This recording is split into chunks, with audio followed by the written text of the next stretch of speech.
Good morning, good evening, good afternoon, good night, everyone, wherever you may be across the world. Thanks for joining us live here today for Serverless Office Hours on the Serverless Land YouTube channel and also on AWS Twitch, on the AWS Twitch channel and also via LinkedIn Live. And congratulations if you've managed to navigate the time zone kerfuffle that we've had for 2 or 3 weeks. Maybe one day in the world we will sort these things out. But yeah, it's an hour later for everyone in the world other than the US. Well, back to the normal time rather than being an hour earlier. See, I'm even getting confused with time zones. Anyway, we're super happy today to be welcoming back people who've been on Office Hours before. Welcome back, Anthon. How are you today? Doing good. Thanks, Julian. Good to be back. Right. Excellent. It's always a pleasure. For people who haven't met you, and Anthon is one of our gurus who builds so many things. Yes, tell us about your journey to AWS and what you do in the world of serverless. Yeah, absolutely. So I'm a solution architect. I cover a bunch of serverless services, things like Lambda, event bridge, step functions, API gateway, etc. And as we're going to be discussing this today, it's not just the services themselves. It's also how they work together in tandem to actually build solutions, because, solution architect, right? Cool. And yeah, Debasis, welcome back again. Also, lots of awesome content that Debasis has been creating. So yeah, Debasis, welcome back again. And what's your journey to AWS and the world of serverless? Thanks, Julian. Good to be back here. I am a solution architect as well, covering the same set of services as Anton just mentioned: Lambda API gateway, step function, event bridge, and a couple of other serverless services. But I've been part of AWS for last 6.5 years almost. So I've been in multiple teams, being a support engineer, being TAM. Throughout my journey, I have been supporting serverless. So super excited to be here and hope I could give some more information around how to build serverless applications. Excellent. Well, just before we get back to the awesome content that Anthon and Debasis are going to be talking about, over the past week of serverless, last week we talked speeds and feeds and got super low into latency. Richard Davison spoke to us about his Lambda low latency runtime that he is building. Millisecond fast, partly JavaScript compatible runtime. Super great. The demo was so fast. It was actually a bit of a letdown for the demo because it's so fast. You just need to do it a few more times. I'm sort of joking because it is a really good demo. But yeah, that and all previous Serverless Office Hours episodes are on our Serverless Land YouTube channel. And yeah, lots of great content out there. In terms of what's new, some things we covered last week about DynamoDB being able to do cross-account resource-based policies, which is super useful. But yeah, EventBridge has got sort of 2 more integrations. It's not quite sort of features, but the top one is an improved learning page and some other console enhancements. But yeah, the EventBridge learning page in the console is actually super great. It links to a whole bunch of stuff on Serverless Land, obviously, because that's where the good content is. But yeah, videos and blog posts and webinars and things like that, super good information. And I love that when you can go to a service and just discover what it is and get a whole bunch of use cases in the console, which is helpful. And then also EventBridge announces there's an integration with Confluent Cloud in the console. So Confluent Cloud you can obviously use with EventBridge pipes as a source target to gather your streaming data and send it elsewhere. So yeah, just nice ways that we are connecting with our partners to be able to surface things in the console. In terms of some serverless blog posts, somebody on the top may have written a blog post which covers all of everything you may have missed in the world of serverless for Q1 2024. So yeah, lots of stuff, all the different video streams like this that we do, and a bunch of blog posts and conferences we spoke at, and feature releases that we talk about. So yeah, lots of things. It's a nice, easy way to catch up on kind of things. And then the second one down, Andre Stoll, who's been on Serverless Office Hours as well, talking about the fault injection service in AWS Lambda, and a really cool way he's built to do chaos experiments, which is super fun. Some events coming up. It is AWS Summit season. The Amsterdam Summit is on next week. I'll be speaking at the London Summit on the 24th of April. If there are going to be summits near you, it's free. Lots of great content. Lots of people working very hard to put together some good summit content for you. So yeah, super useful to be able to find out more about what's going on in AWS. AWS go to EDA Day, which is Event Driven Architectures Day. Comes back for part number 3 of EDA Day, which will be on May the 4th in London, where I'm based. So it'll be lovely to see you and with a whole bunch of other kind of people. So a deep dive into all things EDA. Great keynotes, great speakers. Quite a few have been announced already. Yes. So really, really going to be a good day. So see you hopefully on the 14th of May. Grab your tickets from the link on the screen. 2 other kind of things. Tomorrow, my colleague Ben Smith and one of our product managers, Tanya Boitu, is talking with Fauna, which is a serverless database in the cloud, and how to build serverless developers at scale. So that webinar is on tomorrow. Also, another webinar, which may be useful if you are watching today, is all about building service applications in Terraform. And Anton's going to be involved in that on the 16th of April. Anything else to add with that, Anton? What should people get excited about? No, I think this is great. Yeah, we're co-hosting a webinar with HashiCorp Terraform team in a couple of weeks on April 16th, right, where we will dive very deep into building serverless applications with Terraform.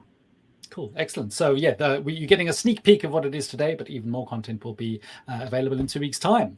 So the teaser is obviously the cat is out the bag. We're all talking about all things Terraform today with Anthon and Debasis. So, well, Anton, over to you. Terraform, I think, is quite popular for people who are building serverless applications. Tell us about Terraform. Yeah, absolutely, absolutely. So, I've been doing cloud for as long as I can remember, right? And before cloud, I was doing what's commonly called today on premises, I guess, right? So I've been in this business for, I'm too old, over 2 decades, right? And the problem of how do you actually streamline things, automate things, standardize things? This is not a new problem. This problem existed long before we had Terraform and CloudFormation, right? But obviously, as more and more people build their applications on cloud and those applications grow in their size, the need to automate things, to streamline things, to standardize things is growing, right? So this category of tools called infrastructure as code was born, and practices like shift left, DevOps, etc. But those tools like Terraform, they help companies that are building their cloud solutions to make sure their environments are consistent, their environments can be easily replicated, right? They have full audit trail of their environment, evolution over time. So Terraform is obviously one of the popular tools in the industry.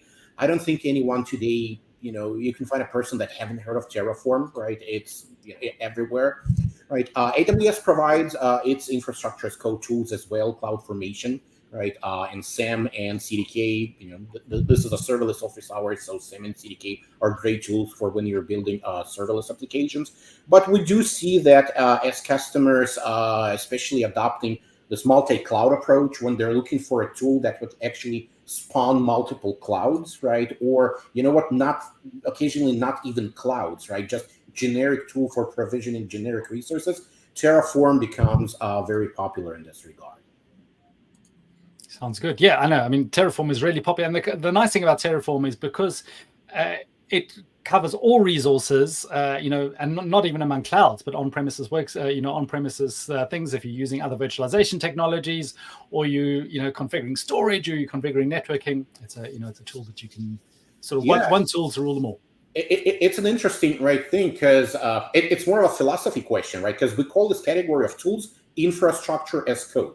But if you look at the different resource types that you can provision, right, the word infrastructure becomes kind of, interesting, debatable. So, for example, you can use infrastructure as code tools such as Terraform to provision, let's use something very generic, a user on GitHub, right? You can create a user on GitHub using Terraform, right? Is it infrastructure? Well, no, not really. I don't know, right? When you create something like, let's say, event bridge rule, right, for targeting events, is this the infrastructure in the traditional sense of the word infrastructure? Well, debatable, depends who you talk to, right? If that rule is part of your event-driven architecture, application developers will argue that, it's actually part of their application. But so it's an interesting philosophical question that those tools raise, right? And I think we're evolving, the industry is evolving with approach to infrastructure as code tools. Yeah, definitely. And that's one of the whole things of serverless, that the application and the architecture does merge in some ways. And I know that causes people to struggle because they've been used to having a separate infrastructure and separate applications, and they treat them differently. And one of the challenges with people adopting serverless architectures is the merging of the two. The benefits are super clear. It does work, but people have this mental model of deploying infrastructure, which is networking and storage and compute and all these kind of things, sort of infrastructure components. And when you build serverless, it's more application components, and it may be, a queue and a rule and a stream and a function and a database or something like that. And trying to get these two worlds to meet sometimes can be complex. And that's why actually Terraform, I think, is really good, because it sort of straddles those two worlds. Yeah, absolutely. So I know. So where do we go from here? I know you are going to show us a demo at some kind of stage, but I know you also wanted to talk about, in general, the the infrastructure as code tools landscape for serverless, and how some of the different tools work. So let's start with the landscape, right? I think, and then we can go to Debasis. If you don't mind, we can go to demo after that, okay? Because Debasis got an awesome demo for us. So, well, the first thing, right, it's important to understand, in my opinion, the landscape of different infrastructure as code tools, right, and when would you use each, right? Because, any architect knows that there is no one tool to rule them all, right? There is no one solution to any problem. You need to understand the use case. You need to work backwards. You need to find what works best for your use case, okay? Now, generally speaking, there are two kind of approaches, right, when it comes to infrastructure as code. Sometimes they're called declarative and imperative, right? So declarative, this is where you're going to use a particular language to describe your end state, where you want to be, and it's up to two to figure out how to get there, right? So Terraform and CloudFormation and SAM, they fall under this category. You describe the end state, right, where you want to be, and they take you there. They figure out dependencies, the order of provisioning services, etc. Right? If you look at orchestrators, for example, like Kubernetes, right? It's also following this declarative approach. You define your resources in the using YAML, right? And then it's up to the Kubernetes to figure out how to provision that. The opposite of that is imperative approach, right? And the imperative approach means that you actually code, right? Provide code. It can be different languages, but you provide code to model your environments, right? So CDK is a great example of more of an imperative approach, where you use a programming language of your choice, right? To make sure you create those environments, right? Now, when do you use each? It depends on the persona, right? So traditionally, people who are dealing more with operations, right? They prefer declarative approach because they prefer, YAML or JSON for defining their environments. They don't want to deal with code, right? But if you have a team that is more developer in nature, right? And this is relatively common in the serverless world, right? That your application developers, they also create the environment for the applications to run. CDK is very popular because application developers, they can use the same language they're very familiar with, right? Not just to write application code, but also to code that environment, right? Now, Terraform specifically follows more of a declarative approach, okay? Although you can, in your Terraform configuration files, have, well, not exactly code snippets, but something similar, like commands, right? Different functions that do processing of values. Terraform does allow you to do that, right? So this is more or less the landscape, right? So, tools like SAM and CDK are very popular, and you know how that works, right? They transpile whatever you've configured into CloudFormation, and then under the hood, they're using CloudFormation to provision your stacks on AWS. Terraform follows a little bit different approach, right? It doesn't go through CloudFormation. It goes directly to AWS APIs, right? So while you are getting speed, right, because you don't have the CloudFormation layer in the middle, so Terraform provisioning resources with Terraform would usually be a little bit faster. Okay. However, you're not getting many capabilities that you're getting with CloudFormation, like for example stacks, right? The features of CloudFormation. Right? So I think a good segue here would actually to show how this works, right? So Debasis, if you want to, yeah, absolutely. Yeah. So what we have done in the past, like last couple of months, I believe, me and Anthon, we compiled a guide in serverless land where we defined like how to build a sample application using Terraform in an incremental way, where we have started with like creating a couple of buckets, then having a Lambda function to process an image. So it's basically an employee ID based image, and the application basically takes it in and then generates a greeting card based on that particular image. And then we have figured it out how to use an API gateway in order to invoke it, and then put an asynchronous invocation in between. So API gateway sends an event to an SQS queue, and then the Lambda gets triggered and does the entire thing. And from there, we have gone ahead and we have broke it down to different modules and all of that. And we have added it to GitHub as well as a public repository. So what I have done is I have basically downloaded the GitHub repository on my Cloud9 environment.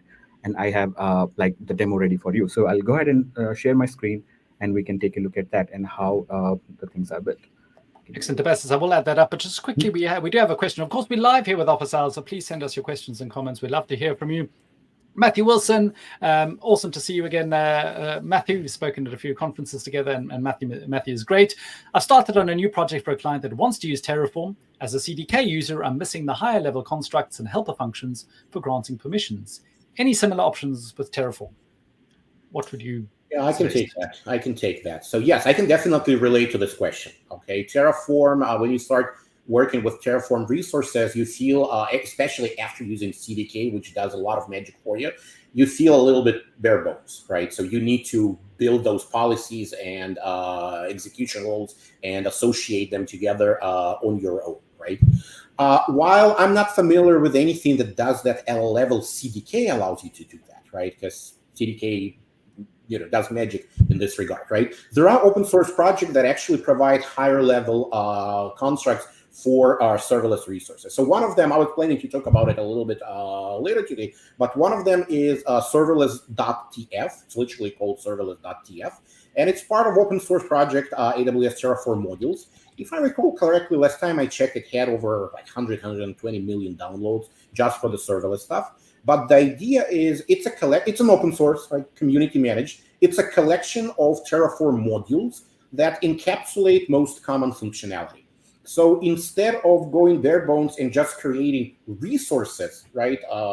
Then you have to manage all the resources yourself. You have a higher level construct, apologies, as a module, and you can create as many instances, many resources out of that module that you want. And that module will provide you with simpler way of addressing, the granularity that you need when you're going directly to resources. Matthew, I hope this helps. Serverless.tf, right? That's one of the open source projects I'm familiar with. Cool, thanks. Yeah, I've linked that and also put the link in the chat as well. But yeah, Voodoo Dali says, create the permissions via CDK and reference those using the data variables. There are many ways to do these kind of things. Can I actually quickly talk about that, right? Sure. So this is actually, LOL, right? But I've actually seen something like that, right? So I've seen something like that with customers who are going through transition of going from the traditional way.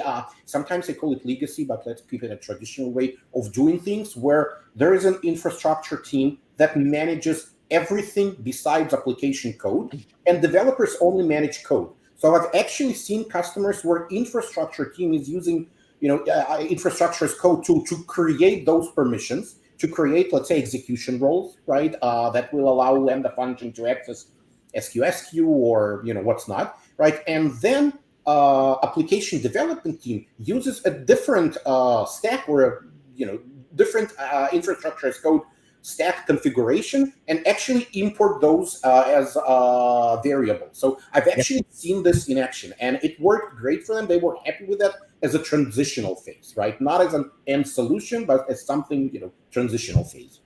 Yeah, I have seen that as well. I have seen that even one step further, where customer has created execution rules, and they have stored those AR in SSM parameter store. And when they actually provision their serverless stacks, they basically refer to those SSM parameter store based on different accounts, based on different regions. They have different type of parameters available. So it makes their serverless provisioning super dynamic. Yeah, definitely.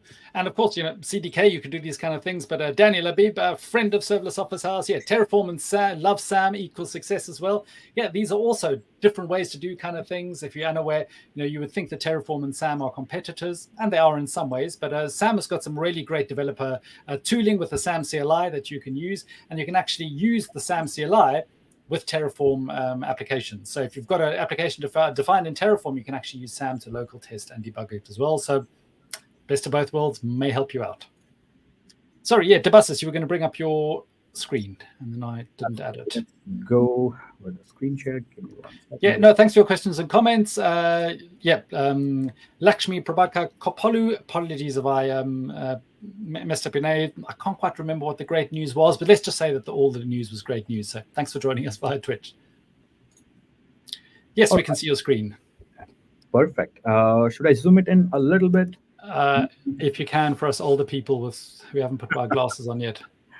No worries. Let me try to zoom it a little bit. All right.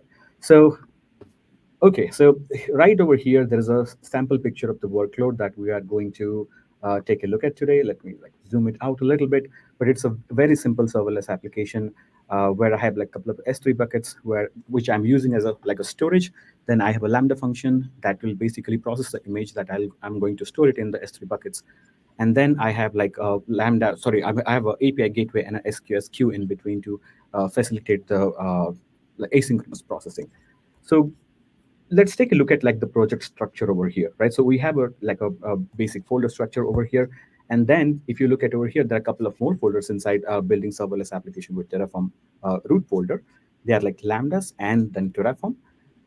In the Terraform folder itself, I do have like a couple of different files, but the important files are that ends with like .tf extension. So whenever your Terraform tool looks at a particular set of files that has a .tf extension, that's where it starts like aggregating all those configuration in like star.tf manner, and then basically like goes ahead and prepares a plan to deploy those infrastructure on AWS cloud. So right over here, I have like basically 3 files. One is like variable.tf, one is main.tf, and the final one is output.tf. Oh, ignore that. That's just Mac being Mac. And then finally, like I would start with like the main.tf on the root folder itself. But if you look further in the modules, we have like different modules. So every type of service that we are going to deploy today, for example, like API gateway, SQS, Lambda, and storage being S3, we have like different modules for them. So just before like this discussion, like Anthon was talking about like higher level modules, how you can create them, how you can refer to them, how you can make it a general component so that you can refer to them in like other different areas. That's where like we can define different type of modules. So on the Lambda folder itself, we have a simple index.mjs file, which is basically your application code. So this particular folder structure holds your application code, and the Terraform folder holds your infrastructure as code. So that's the basic distinction between how this 2 folder structures work. Going ahead with like the deployment of it, let me see. So I am right now under building serverless application with Terraform and the Terraform folder inside it. I'll just do a quick check on what are the different files that I have on my folder structure. So I have like a bunch of TF files, I have a JPG files, I have a zip file, and a couple of different files. But our main focus is the TF files. So every time you have a Terraform project like this, the very first step that you do is like just do Terraform init. So it will initialize Terraform. If you haven't already initialized your Terraform project, this command would basically go ahead and initialize your Terraform project. Once you have done that, the next step is Terraform plan. So Terraform plan basically goes through all of your .tf files in that particular folder and prepares a plan of like what kind of resources we are going to upload onto AWS cloud, right? So if you click on that, there will be a lot of output for this particular command. And if you keep scrolling up, you will see like those small green plus signs. Basically, all of these lines that you see over here is basically a resource that is going to be created on AWS cloud. So we have like a bunch of resources that we are going to create on AWS cloud. And then I love how Terraform has the plan steps. So before you've done anything or touched anything or freaked yourself out, you can you can test this out and just see what it's going to do. And I've seen people put this in, as part of the Terraform plan, even in a commit message on GitHub or in some, even a remedy ticketing system, old style kind of ticketing system that people can look at this plan and go, okay, let me sanity check what's going to be created or deleted or whatever. So yeah, super useful. Absolutely, it's a great way of like validating the additional change that we are going to do if you have like multiple different like developers touching the same code base for like Terraform. Yeah, absolutely. And the final command in this set is like Terraform apply.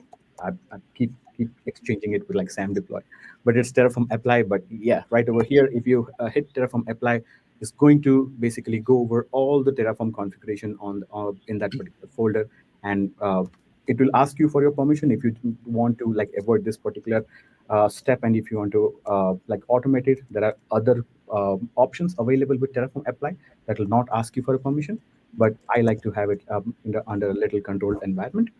So I'll just say hit yes. Now Terraform would start building all those resources on AWS cloud. So if you look at the output, it is creating S3 buckets, it's creating SQS queue, Permissions like bucket ACLs, IAM roles, different policies attached to the IAM roles, Lambda functions, API gateway, everything will be created in a sequential manner, and based on like how we also define like dependencies. So you can, does that infer a whole bunch of dependencies by default, or do you then have to set some of those dependencies to say, for example, an S3 bucket needs to be created before something else is created, or IAM role needs to be created before a Lambda function is created? How does that sort of dependency mapping work? So there are certain dependencies which are implicitly inferred. So you do not have to explicitly specify them, but there are some which you have to put a depends on tag like configuration in your Terraform resource to mention that, hey, it has to, just like CloudFormation or SAM, we define the dependency. It's exactly the same way. The good thing, like while we are deploying this particular, it's already deployed, but while we are looking at this particular deployment, what I found is like Terraform also provides you a great tool in order to visualize like the entire dependency modules on your end. So I basically created a graph that you can create with like Graphviz, and then you can visualize using any kind of like interpreter that has like a dot. There is a particular file called dot, and you can basically visualize it using some different type of tools. I just basically created a PNG file out of it, and you can actually see all the dependencies right over here. So there is a module storage right over here, and there is like buckets in there, buckets ACLs in there, and there is a bunch of dependencies with like Lambda functions, API gateway, and all of them are like how they are like wired together based on the dependency structure that it captures very nicely. So Terraform by default provides you an option to create that visualization, so you can keep it on your end and you can see like how neatly you have built your entire infrastructure as well. Cool. Going back, yeah, go ahead, Julian. And just I was saying, and my understanding of Terraform as well, underneath the hood, is it's some tools, SAM, CDK, is actually creating CloudFormation, and then it's up to the CloudFormation service to deploy it. Terraform is not using CloudFormation at all. It's literally talking to the individual service APIs, and it's going to make that call, basically like an AWS CLI call, sort of, but via the API, create or publish Lambda function and do all those kind of settings over there. So there's no interaction whatsoever with CloudFormation, no dependency on CloudFormation. Terraform's doing its own thing via the APIs, and I believe it even uses the cloud APIs. So I think that's just an implementation detail, but that does at least standardize the way that Terraform is able to onboard new services quite quickly as well. That is, right. Yeah. Go ahead, Anthon. No, that is correct, right? Terraform doesn't go through CloudFormation layer like SAM and CDK. It will go directly to management APIs, right? So, like I said, as a result, you will see some, faster deployment times, right? But the trade-off of that is you're not getting CloudFormation capabilities, right? So it's a question of choice. And especially if you're habituated with like deploying infrastructure with an UI, and you can go there and see the outputs, see the entire events and all of that, and probably can jump between like CloudTrail and see like what are the APIs being called specifically to a resource creation. Those kind of functionality probably you will not get with Terraform. You can still look at like CloudTrail and can see like what all APIs call are being currently performed during the apply phase of Terraform, but it's not a UI experience. But okay. as Anthon mentioned, the trade-off is it's really fast. I've seen it really, really fast. And in terms of our good friend CloudFormation, where you get stuck in rollbacks and things like that, what happens if there are errors in deploying? So I haven't seen a lot of errors while deploying at this point, at least. But Terraform will basically give you saying that, hey, these are the resources which I couldn't deploy at this point, and there are certain problems with these particular resources. Go fix them, come back, and just do Terraform plan and deploy, and it would work out. It's as simple. So it's not going to do a rollback like CloudFormation, where it's going to delete all the resources it's done. It's going to sort of fail forward, where you can then update your template, or am I getting that wrong? It will try to get you to the most recent working state. Okay. Right? So it's not exactly like CloudFormation, because that's what I said when I say CloudFormation. You're not getting CloudFormation capabilities with Terraform. So it will do its best to get you to a consistent state, but it will also provide you with information of what happened, right? And the Terraform state file, we're going to be talking about this a little bit later, right? It will be updated to reflect the latest, right? Okay. You can fix the problem and then do Terraform deploy again. Right. Okay. That's the reason you would do Terraform plan first. Well, Terraform apply, right? Terraform plan first, right? Because you want to see those changes, right? And this gives you ability to early catch, any conflict or problems as you use the tool. And then I know I want to get onto the demo, but we do have some questions that have come in. Wolfgang, thanks for joining us via YouTube. So the Terraform developer experience not as necessarily as good as CDK, because CDK to deploy can update the app with code updates, and if it cannot without a pipeline, or is there anything like that in Terraform? So, from my perspective, I don't see a distinction over here because it's just going to call the Lambda API with the latest code package, or. So let me actually talk about that, right? And you know what makes it a great question? The fact that I have a slide to show. Oh, we can add that as well, because Wolfgang does come on with a second comment. Can update the Lambda code, and CDK deploy will update the Lambda. Yeah, but how to do that? Let me quickly share my screen. Okay, Julian. Okay, so let's talk about Lambda functions specifically, updating the code, right? So there are 3 ways, right, to deploy code as a Lambda function, right? The first one is you can build a zip package and just use that zip package when you're creating a function or when you're updating a function, like literally a local zip package. The second option is you create that zip package, but first you upload it to S3, right? And then when you create or update your function, you reference that package, the zip file at S3. This allows you to have larger Lambda functions, right? With plain zip, direct zip upload, you're limited to 50 megabytes of the zip size. With S3 in the middle, you can have up to 250 megabytes, right? As long as it doesn't go over 250 megabytes unzip. And the third way is you can use a container image. So Lambda also supports running functions as containers. So you can create a container image, upload it, push it. The proper term is push it to ECR, right? And this allows you to create Lambda functions up to 10 gigabytes in size, right? Now, all of these 3 ways are supported when you use Terraform, right? So you can see what you can see here, and there's a QR code there in the corner that actually talks about that in detail, is when you're creating a function or updating a function, right? You can either specify directly the file name. So you can see the bottom box, right? First 2 lines, that's the file name. This is where the file is coming from. And then you have the source code hash. So essentially, if your code changed, right, and the new zip file as a result will have a different hash, right, the Terraform will update the code in the Lambda function. Even if you haven't changed a single byte in your Terraform configuration file, just the Lambda function, this will essentially make sure that the function receives the latest code update. And that's exactly the approach we're taking in that sample application that Debasis showed. And it's on GitHub. You can find it on GitHub. We'll have a few links towards the end. But you can see 2 options that are commented out there, for S3 and for image URI. You can also use them to update your functions, right? So that would work very similarly to the way CDK works, right? If there is a change, right, Terraform can detect it, right, and update the code. If there are no changes, Terraform would not update the code.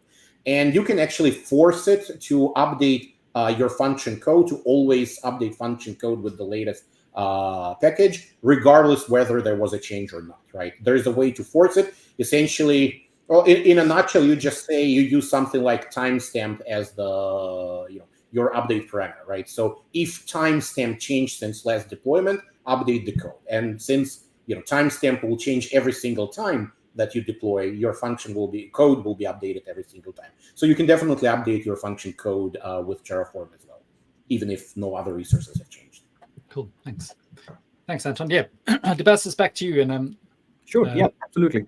So coming back to the the demo. So if you see right now, my Terraform apply is complete. I have created 26 resources, including all the permissions, policies, roles, and everything else in this particular workload. And if you see here, I got a bunch of output from this particular workload deployment as well. So I do have my source bucket, destination bucket, an API endpoint, a QARN, and a bunch of different things right over here, based on the architecture diagram that you see on the right-hand side of my screen. And the next step, it's a very simple a testing that we have to do. But if you want to if you lose the Terraform apply output, and if you still want to go ahead and see what happened with my latest stack, like latest Terraform apply or plan, you can basically just say that Terraform like output. And if you have mentioned an output, did you mean output? Yes, I meant output. So if you have like added explicit outputs in your Terraform files, you are going to get all the outputs that's available. And if you forget to add outputs, what do you do? So Terraform also provides a particular command called Terraform show. So if you just do it, like apply that particular command, it will basically kind of show you like all the resources it has created and how they are planned and everything else. And it will also give you a little bit of output at the end of your output for that Terraform show, and you can use them in order to do the further like steps. For example, I want to test my workload after my deployment, right? So in this case, what I can do is like I can just upload like a file to my source bucket, and then I will invoke the API gateway URL with a particular like a JSON event, and then it is going to invoke my Lambda function. Lambda will process that particular file and put it into my destination bucket. So simple, I have like, let me just do a quick history, and then grab S3. Yep.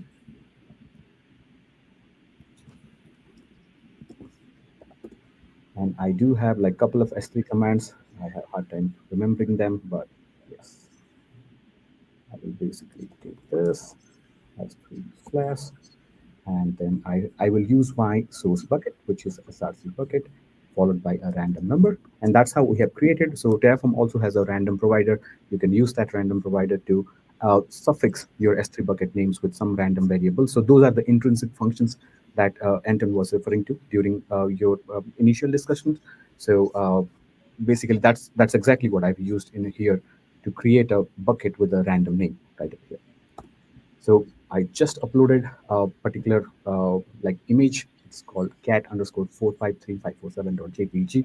So now my next step is to invoke the API gateway in order to let my Lambda know that, hey, there is a particular image, go process it and generate a greeting card out of it.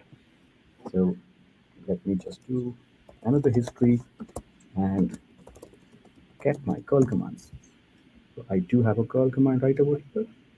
I'm not going to change the payload because my file name is same, but I have my API endpoint has changed during the new deployment. I'll come back over here, use my new API endpoint URL, and hit enter. I see a status success. It's a 200 status code. I'll go to my console, go to S3. If you see here, I have like two different buckets right over here, source and destination. So source, I uploaded a file, cat_453527.jpg. We go back. The destination should have the process file, which is an HTML page, basically containing a greeting card. I'll download this particular file. Let's see, how does it look like? And there you go. Oh, my bad. There you go. The cat developing with Terraform. Cool. But yes, that's about it. So it's a very simple application, a very simple workload. But the whole gist is like it's super fast. If you've seen like how fast it goes through with Terraform, when you hit apply, it takes like literally a minute or two to like, upload everything onto AWS Cloud. Excellent. So often when people are working with any kind of tool, they sort of screaming, okay, best practices. The tool looks great, all these kind of things. What sort of tips and tricks would you give people when working with Terraform? And maybe that's going to be Terraform specific, or maybe it's going to be in a general infrastructure as code info. Anthon, do you want to show the slides? I can take that. Yeah. Okay, Julian. Let's show a few more slides to visualize that. So, yeah, we'll be talking about that in detail in the webinar we're hosting with HashiCorp in 2 weeks, right? But I want to make sure that everyone is aware of best practices, right? Because those are important. Those help you not to shoot yourself in the foot, right? Those help you not to repeat mistakes others did before you. So the first one, and this is a big one, right? You might be surprised that I have to talk about this, but unfortunately, it's never a bad idea to talk about security, right? Never hard code your credentials as part of your infrastructure as code template or use long-lived credentials, right? It seems to be very easy when you define AWS provider to put your access key there and secret key, right? And things just magically work, right? Unfortunately, the problem with that is if you forget about it and you push that to shared code repository, now the whole world knows your credentials. So never, ever, ever use hard-coded credentials as part of your infrastructure as code template. This is regardless of which tool or which technology you use. This is like general best practice. Specifically with Terraform, the recommended approach is use short-lived credentials, right? We have documentation, we have a few links there describing how to use short-lived credentials, things like, for example, IAM roles. So instead of storing credentials as part of your configuration, right? Or even, you know what, let's say you have them as environment variables on your CI/CD machine, right? The recommended approach is to use something like IAM role that will give your Terraform tool permissions to access necessary environment and make necessary changes. Those credentials are short-lived. You don't need to worry about kind of revoking them after use. AWS takes care of that for you, right? So please make sure you're using secure approach for your infrastructure as code resources. The next recommendation is modularization, right? Unfortunately, also still based on what I see in the field, right? Do not create a single main.tf file with tens of thousands, right? And you saw that in Debasis' demo, right? Modularize, right? As a developer, as an application developer, you probably wouldn't create a Java class or a Node.js, file with 40,000 lines of code. No, you would modularize that, right? That's a general best practice. The same when it comes to Terraform, right? Terraform gives you amazing framework for modularizing your resources. If we have time, we'll dive deeper into that today, right? But the idea is do not put everything in a single file. It will make it incredibly hard to debug and evolve, right? And obviously reuse. What you should be doing, right? Organize your infrastructure as code as a collection of reusable modules, right? Have a module, and those modules can be service specific. They can be, business case specific. It depends, but the idea is modularize it, right? Have a module responsible for storage, right? And whoever consumes that module doesn't need to care about implementation specifics of that module, and so on for other modules. And the last best practice I want to cover today is a kind of direct continuation of modularization, right? Once you have reusable modules, do not hard code values in those modules, right? Whatever can change across multiple environments or across multiple deployments, make sure you externalize that as variables. So Terraform allows you to have variables that you define when you run the Terraform apply command, right? Or you can define them in files, in separate files. Use this approach, right? Make sure you externalize variables that can change across multiple deployments. So for example, here you can see that on the left side, the Lambda memory size is 1 GB and tag environment equals production, right? This is definitely not scalable, right? You will not be changing the Terraform configuration file as you deploy to development, testing, staging, production environment with different values for Lambda memory size, right? What you need to do is to externalize that, as you can see on the right side, and then the value will change according to the environment. These three practices, general best practices, they will help to make sure your applications are, your infrastructure as code, to be more specific, is first of all secured, right? You're not leaking credentials, right? And those are credentials that allow major infrastructure changes. So you definitely do not want to leak them. And second, it's also scalable and modular, right? You can reuse that. You can make changes without impacting other environments. So these three I see as a general, best practices that everyone should be adopting when, going with infrastructure as code approach, especially with Terraform. Cool, thanks. And yeah, Wolfgang did come back with a sort of clarification. Terraform would, as far as I know, need a central Terraform remote state storage when working in a team with multiple colleagues. But CDK can use the remote state of the infrastructure from CloudFormation out of the box. Yes. Yeah, I can talk about that as well. All I right. love how Anton's just got slides in his back pocket that he's like, oh, here we go. We'll just pull that one out. It's all magic, right? So yeah. When you're creating, when you're using Terraform Apply, right? I think I have a slide for that, right? When you're using Terraform Apply, right, and those resources will be created, Terraform will create what is called a state file, TF state file. So that file represents the current state of your environment, right? With CloudFormation, it's part of the CloudFormation stack, right? So you don't need to worry about that file. With Terraform, it's created as a TF state file that is by default stored locally, right, in the same directory where you're running your Terraform Apply, right? Now, you can use those Terraform state files, right, for different environments. So, for example, the idea is you want to have a single template, Terraform template, right? But then you want to apply environment-specific variables, like I showed you before, right, to deploy multiple different environments, right? Now, each environment like that will result in a TF state file. So you will have a development TF state file, staging, production, etc. Like I said, by default, those files are stored locally, and that's probably not what you want to do with real application. So Terraform supports multiple what they call remote backends, okay? The idea of a remote backend is, well, essentially it's a remote backend where you store your state files, okay? So local is default, assumed implicitly unless otherwise specified. You don't need to do anything for that to happen. It will just happen out of the box. However, you can use a remote backend like S3, for example.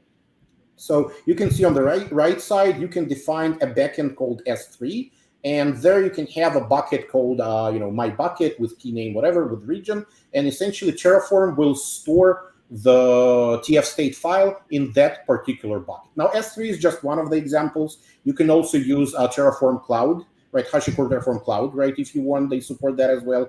Console, HTTP, direct HTTP endpoint, Postgres, they support quite a big variety of remote backends. So it's up to you to choose what do you want, right? And the general approach is you can have buckets representing different environments, right? And as you update your infrastructure as code, the state file for each environment will be updated without affecting state files for other environments. So similarly to the way you do it with code, right, with application code, again, keep in mind, right, infrastructure as code. You want to treat it as much as code as possible, right? You would have sort of a development environment with its own state file, and it will be updated as multiple engineers are making updates.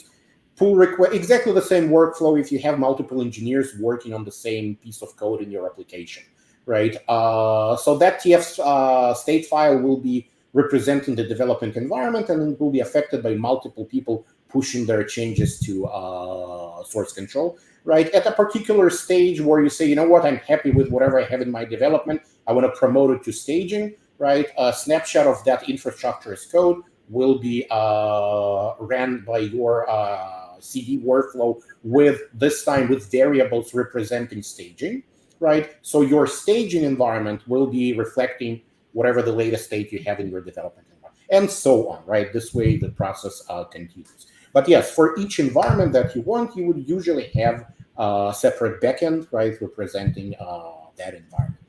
Terraform got another level of granularity called workspaces. I will not go too deep into that. If you do want to learn more about it, you can find it in the Terraform documentation. But the idea is you can reuse one backend for multiple environments by creating multiple workspaces within a single backend. Okay, just another layer, another level of isolating state files, right?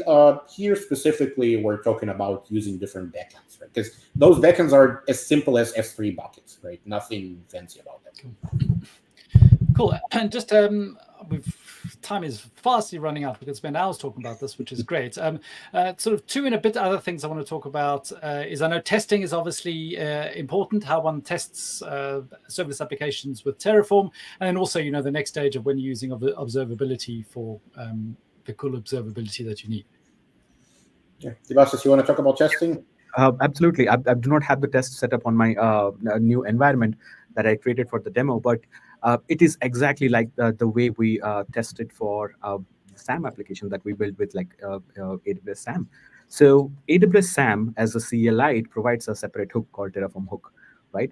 So all you have to do is like install your SAM CLI on the same like machine that you are using your Terraform apply, Terraform show, and other commands you are supplying from. You have to go to the same desktop, use the SAM CLI, and you have to do SAM local invoke API or SAM local invoke to stat API and invoke to invoke the Lambda function or the API gateway, as long as you have like those resources as part of your Terraform configuration code. So if you do SAM local start API, it's basically going to take a look at your Terraform configuration, look at the API gateway, look at the resources and like methods that is part of that particular API. Is going to mimic it on your local environment on a local host, and you're going to get the same experience as the API gateway running on your local machine. Same goes with Lambda function as well. You will get a endpoint invoke. You can supply your event object to it, and then it will just respond to you just like Lambda function. It's just basically how SAM supports AWS SAM as an infrastructure as code. It also support Terraform as an infrastructure as code behind the scenes. So you have more options right now. And as Daniel previously said, Terraform loves SAM. Yeah. When it comes to observability, I mean, what I particularly like is the fact that, well, first of all, when you create serverless resources like Lambda functions, API gateways, you can configure observability settings, like enable active tracing, configure log level, configure which CloudWatch log group, right, the logs will go to, right? But taking a step back, first of all, you can create those CloudWatch log groups with Terraform as well, right? So you don't need to depend on the one created by default for you. If you want to have, for example, several functions sending their logs to a single, right, one shared log group, you can do that with Terraform, not a problem.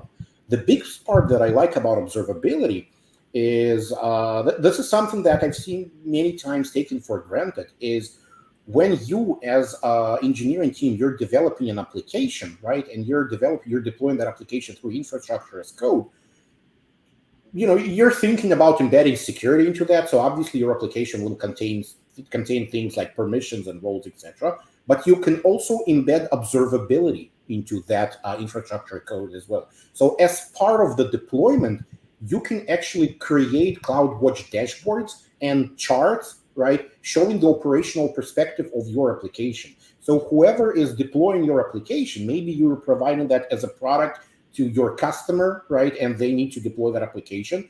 Not just they're getting the the business part of the application, right, the runtime, right. They're also getting operational dashboard that shows some it can be both operational and business metrics, and this is coming out of the box, right, with help of infrastructure as code tool, Terraform, etc. Right. So this is a really powerful capability. I do see sometimes people, well, maybe it's an afterthought. Okay, so now we have our application. Okay, how do we add some observability? No, you can actually make it a part of your deployable. So whenever you update your application, right, with infrastructure as code, you are also updating the observability part, like a dashboard of that application. And that's a really powerful capability.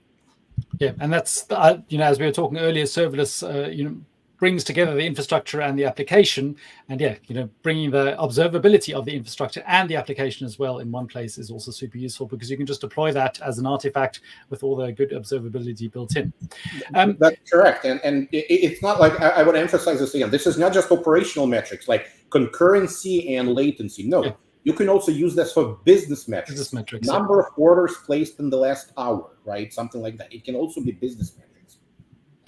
Excellent. So I know you also wanted to just mention some other open source projects that can help with building serverless applications with Terraform. And I know there's a whole, licensing change that Terraform has been with that, and we could talk for ages with that, but that's going to derail the conversation. But Ryan, hello Ryan, nice to see you again. Also, that prompted this question as well. Is SAM has some nice integrations with Terraform now. Any thoughts on how this may play out with OpenTofu? And OpenTofu is the sort of open source fork of Terraform that has happened recently. So just generally about tooling, we've probably got a minute to, just generally about tooling, and if we do have info about OpenTofu and SAM. Yeah, I don't have information about how SAM will specifically play with OpenTofu, right? Nothing at the moment, right? I don't think anything should change, because ultimately Yeah. OpenTOF is going to create the same Terraform application, and then SAM is just going to be able to use that to run it locally. So, I hope these two products, Terraform and OpenTOF, they will not diverge too much, right? Forking, there are consequences. I hope they will not diverge too much, right? But I'm with you, Julian. I don't think a lot of things would change, right? Although I don't have any specific data points on that, to be honest. Cool. And any other open source tools that you can think of that can be helpful to work with Terraform? So like I mentioned, right, look for, I actually have the slide if you want to show, right? So something for Terraform specifically, that's the Serverless TF project, right, that I found, right, over 120 million downloads, right, 100% open source community framework, right? The author of those modules, right, it's actually interesting. He's on LinkedIn, and almost every Friday he streams live development session of how he creates those modules. This is, I mean, if you're a engineering geek like myself, and you enjoy watching, people code, right, that's actually pretty fun. Right, but yeah, this one I found pretty useful with over 100 million downloads, right? And this is actually a part of the bigger what's the name is Terraform modules for AWS Terraform modules. Okay, right? It's on official Terraform registry of modules, right? And that framework actually goes way beyond serverless. It also has some resources like VPCs and RDS, etc., which you can use. So that one community project that I found on the internet, right, and it looked pretty cool to me. Okay, and just quickly, in the last sort of minute or so, how do people get started? I mean, that sounds naive, but is this just downloading Terraform and having a look, or any tips, tricks, and information? I know we do have some things in the show notes as well for a learning guide. I think there's the sample project, which I don't think I've linked to, but I will link to that. Yeah, what sort of getting started info would you be able to help people with? Take a screenshot of this, of what you're seeing on your screen right now, right? That's a great way to get started, right? So me and Debasis worked on publishing this building serverless application with Terraform guide, right? That goes deeper into the details of what we talked today, covers the sample and step-by-step instruction on how to build that sample, right? So we have a guide, we have a workshop, right? And we're continuously evolving that workshop, so you will see some updates as well. Right, AWS Terraform provider docs are actually quite useful. They're very detailed with a lot of samples, right? So I would definitely recommend using that as well. Using AWS SAM with Terraform, we talked about 100 times about it today. We have documentation and blog and videos talking about that. So you can use SAM for testing, local testing, when you build your application with Terraform. And a couple of other things. One of the reasons big organizations adopt Terraform is because they can implement standardized governance practices. So we have a guide for serverless governance, right? It's pretty awesome. Debasis was part of it, right? So I'm kind of stealing his thunder a little bit here for the sake of time. And the last one, my bad. And samples that we have on serverless land, right? We have, I think, over 70 samples and patterns talking about how to use Terraform on serverless land. So definitely all of these resources can help you to get started. Thank you very much. In the few seconds we have left, just to next time, same time, same place next week, we're talking infrastructure, not even from code, but application architectures sort of as code. Wing Cloud, if you're not aware, Elad Ben Israel, who actually was the one who developed CDK, is going to be talking to Eric. I'm going to be off next week, all about developing with Wing Cloud, which takes this whole infrastructure as code conversation and puts it to another level. But yeah, thank you really much. We appreciate your time, Debasis and Anthon, with dropping all your knowledge. Thanks very much for being part of Serverless Office Hours. Always. And everybody watching, we'll see you same time. Eric will see you same time, same place next week. And yeah, have a great week building serverless applications.